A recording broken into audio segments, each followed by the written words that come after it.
My name is Mark Swords. I'm an artist and I'm living in Wicklow. I became an artist probably because it was always something that I was told I was good at. And I think that feeds into confidence and a comfort. A comfort about being appraised. The current show I have at Kavanagh Gallery is called the Hinterlands. Hinterland is a German word, and it means behind land. So it means the countryside or the place behind somewhere else that's of focus.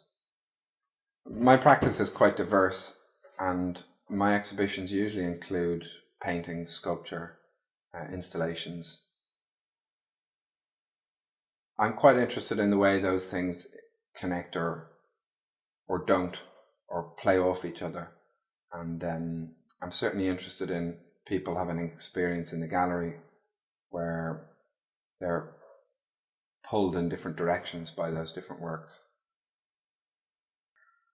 My process usually involves creating problems for myself and solving those problems.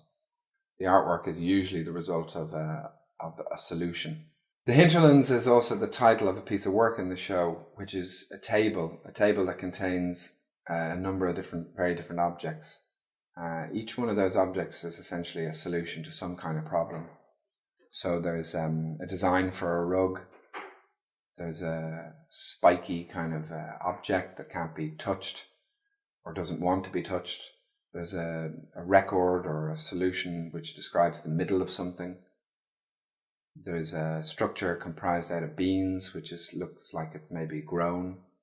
There's a pseudo-science kind of atomic structure of something, which is essentially a collection of soybeans.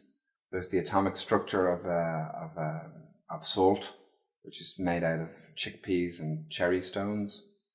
There's a box that can't be opened. There's a found object. It was found in the sea in Sicily.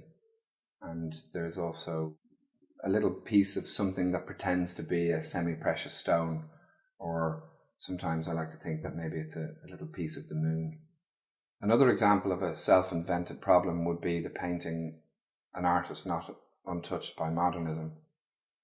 It's a piece of work that I tried to delay its own making, working on it for about 6 months and visiting it sporadically, working on it every so often.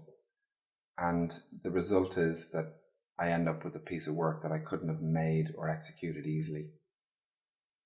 The piece Curtain is a 4-meter beaded curtain, and it was originally made simply to be a semi-translucent layer or wall or veil that I could actually place a collection of objects behind.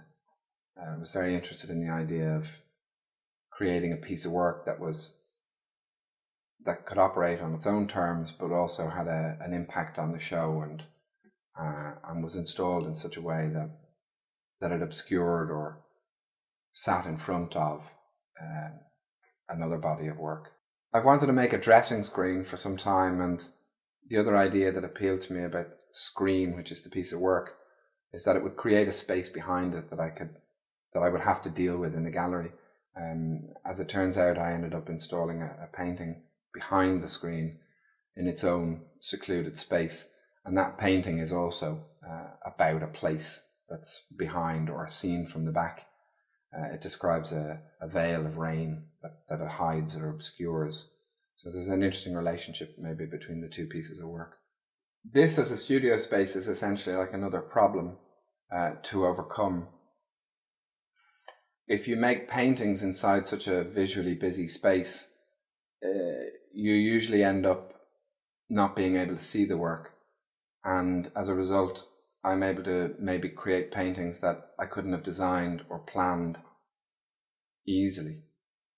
I'm often surprised when I take a piece out of this environment and look at it in a cleaner space. And I'm usually quite interested in surprising myself or arriving at a position that I hadn't planned.